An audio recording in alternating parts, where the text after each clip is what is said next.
Shavua Tov. Um, I'd like to speak about the past. You know, America is currently having a challenge about how to relate to its past. Um, Statues of George Washington, Thomas Jefferson, even Abraham Lincoln are being torn down. And that raises the question, how are we to relate to the past, to the injustices of the past? The Jewish people this week will be commemorating the past on the fast of Tisha B'Av, unless the Beit HaMikdash, the temple, is rebuilt, which we hope. But if it does not happen by Thursday, so we will be commemorating the past by sitting down towards the floor and lamenting the destruction of the first and second temples, which were both destroyed on the same day, Tisha B'Av, and even shedding a tear. How do we relate to the past? How do the nations of the world relate to the past? How is it polar opposites, and why is it so important? Because within this question of how to relate to the past, the peace and success of the world may hang in the balance. Not an exaggeration.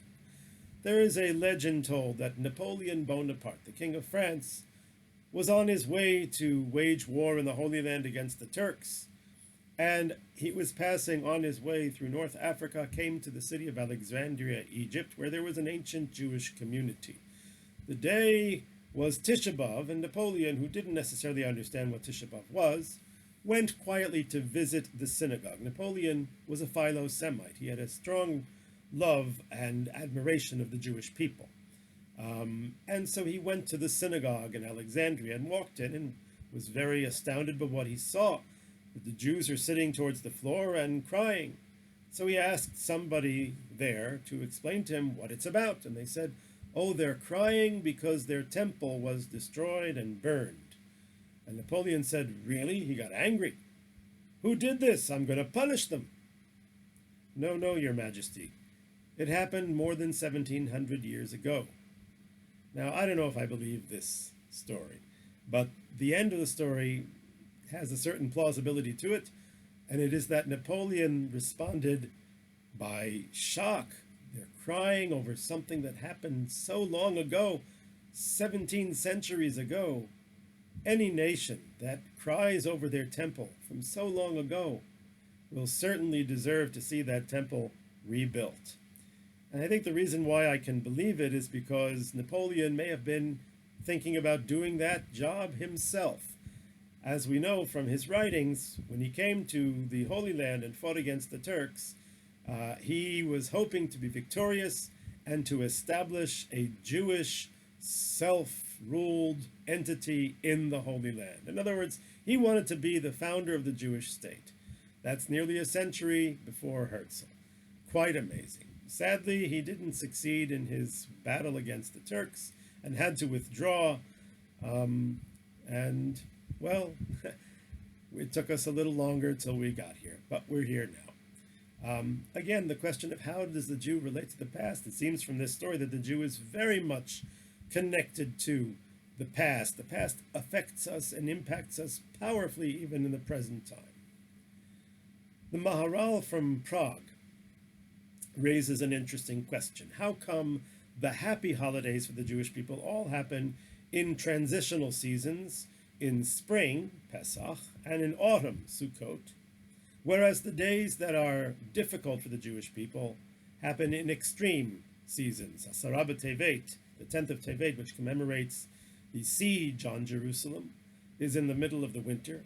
And, of course, the fast days of the 17th of Tammuz and the 9th of Av and the period in between, which commemorate the breaching of the walls and the subsequent destruction of both the first and second temples on the same date, 9th of Av, is in the summer, another extreme season. So the Maharal explains this is a difference between the nation of Israel and the nations of the world. The nation of Israel, in its character, is a nation of balance. And therefore, the seasons of the year that are balanced are spring and autumn, where you have a little of the warmth of summer with a little bit of the cool of winter together. It's balanced, and therefore it is stable. The Jewish people is the most stable of all the nations. The Romans and Babylonians who destroyed the temples are no longer in existence, but the Jewish people is alive and well, and we've even returned to our ancient homeland. How's that? So that is symbolized by the seasons, which are balanced, where a balanced people will thrive. But during the extreme seasons, extreme people, extremists, can achieve greater strength than people who have balance, and they can succeed in subduing them for a time, for as long as the extremism lasts. I like to give a parable. Somebody who runs a sprint can certainly win the race as long as the race is not too long. But a marathoner who trains in long distances is going to win the race when the race is long. And the Jewish people are like the marathoner. We're in it for eternity. And we will last for eternity. As long as the world exists, there will be a Jewish people in it. But the extremists, the Romans, the Babylonians, the Egyptians, the Persians, whoever it might be, they lasted only as long as they could continue sprinting. And as soon as their empire ran out of juice, they disappeared. No Romans today. The Romans today who live in Rome are not the same Romans who were those who destroyed the temple 2,000 years ago. It's an entirely different culture, an entirely different nation. The Babylonians disappeared completely. They're Arabs, Muslims. The Egyptians are also Muslim Arabs, different entity, different culture, different everything. But the Jewish people is still who we are. So that's a wonderful explanation of the Maharal. I'd like to suggest an additional explanation. It's interesting that we read the book of Devarim, Deuteronomy. It's a long speech given by Moses on the eve of the Israelites entering the Holy Land and the eve of his death, since he was not to enter the Holy Land. What is amazing is that you read these verses that Moses is talking to the Jewish people, and you can feel that he's talking to you. In other words, we know Moses. We know him from his words. We know him from how he reacts to different things. We feel a personal connection. The entire Jewish people learns the words of Moses every single day and learn from them how to live our lives. Now, these words of Moses could not be more in the past than anything, more than about 3,400 years ago. And yet they are as relevant today as they were at the day when they were said. Matter of fact, it feels like they're being said today, brand new. Again, the Jewish people connect to the past. But this is the key difference. Let me say something else before I come to that. We have an interesting mitzvah in the Torah to eradicate the memory of Amalek. Timched zecher Amalek. Erase the memory of Amalek. Lo tishkach, don't forget. So if we're eradicating their memory, don't we want to forget? Don't we want to put this behind us and completely disconnect from it? There should be no more, shouldn't even think about Amalek anymore, shouldn't even think about what they tried to do. No, we have to think about what they tried to do. What are we supposed to erase and eradicate? Not the memory of them, but rather the memory of what they did. In other words, we are to erase the legacy of Amalek, the ideology of Amalek, the baseless hatred of Amalek. That, sadly, is still present in the world, and therefore we cannot forget to be on guard against that. So here we see the difference, the powerful difference between the way the Jewish people are looking at the past and the way those who wish to pull down statues may be looking at the past. You see, many in the world look at the past as something that they need to fix. You cannot fix the past, and therefore the past imprisons them. Many people, many nations, entire nations, are prisoners of the past, seeking to correct the injustices that were done to them with revenge or whatever else will bring satisfaction, if it means pulling down statues or even rewriting history. That is an unhealthy relationship to the past. When you're focused on the past, when you live for the past, you're going to find the people that you're going to resent, and you're going to fight the battles, and you're going to create war and hatred and disunity. But the Jewish people has a very different approach. We live for the future. But that doesn't mean we forget the past. We learn from the past. The past is not our prison guard, it is our teacher. And therefore, I don't care how long ago it was, even 3,400 years ago, Moshe Rabbeinu is speaking to me because I learned from him what to do for the future. We look at Amalek, what they tried to do to the world in the past, and we learn from it to build a better future, to build a better world. And therefore, I think that's what the Maharal may also have raised when he mentions that the Jewish people's holidays are in the transitional seasons, because these are times when the past transitions into the future. And that is the Jewish people. Taking the past, elevating it to the status of our teacher into the future. You know, the state of Israel decided to accept diplomatic relations with Germany just a few years after the Holocaust. Had we been prisoners of the past, that never would have happened.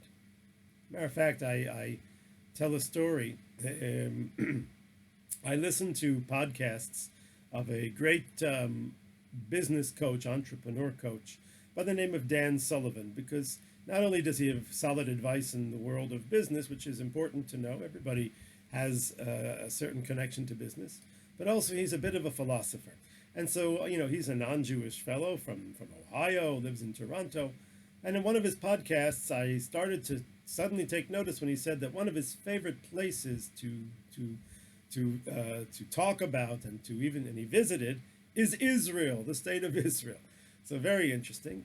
He tells how he was here with a group and they were touring Yad Vashem with a 90-year-old survivor. At the end of the tour, they sat down and the survivor told them his story about all of the horrible things that the Germans did to him and his family and so forth. And Dan asks the survivor a question that a lot of people think.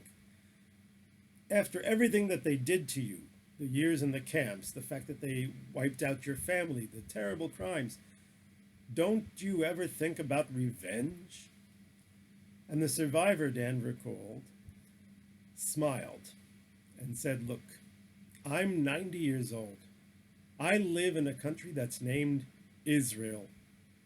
I have 28 children, grandchildren, and great-grandchildren. That's my revenge. That's a powerful idea. That's who the Jewish people are. We don't forget the past. We remember Tisha B'Av as if it was yesterday. We learn the words of Moshe Rabbeinu from 3,400 years ago as if he's telling them to us today. We respect the past, but we are not imprisoned by it. We do not try to go back and change the past. We don't carry a desire for revenge. We take from the past the lesson and the desire to just make the future a heck of a lot better. To fix the world in the kingdom of God. That is our goal. And I think that if all of the people who are so upset about past crimes would, instead of asking themselves, how can I get back at those who did terrible things to us, and certainly terrible things were done to the blacks in America. Slavery was a war crime without a doubt, which persisted for far too long, more than a century. I think maybe even 2 centuries, not sure exactly the amount of time, but more than 2 centuries, I believe. But that doesn't mean, therefore, that the way forward is simply to go and attack and destroy and fight those battles, but rather to learn from them and to look to the future. How can we make lives better? How can we come together? That's the secret. May we hear good tidings very soon, and to those who fast, if we need to fast, may you have a tzom kal, an easy fast, and may the prayers go up to heaven and bring the world together.